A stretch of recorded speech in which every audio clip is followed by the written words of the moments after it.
তো আজকে একটা ছোট্ট অ্যাডভেঞ্চার করলাম। প্রথমে একটা দোকানে ঢুকলাম, কিছু খাবার দাবার কিনলাম, তারপর বাইকে উঠলাম আর সোজা রওনা দিলাম চা বাগানের দিকে।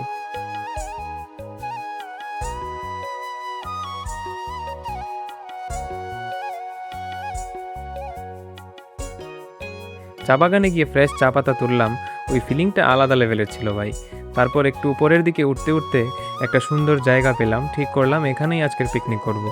তারপর ভিডিওতে দেখালাম কি কি নিয়ে এসেছি। নিয়ে নিয়েছি এই চা পাতা, টেস্টি চা পাতা, ভুজিয়া রয়েছে, 2 প্যাকেট ভুজিয়া, তারপর এখানে রয়েছে পেঁয়াজ, আর রয়েছে কাঁচা লঙ্কা। আর শুরু করে দিলাম বানানো। মাঝে মাঝে চারপাশের ভিউটাও দেখালাম।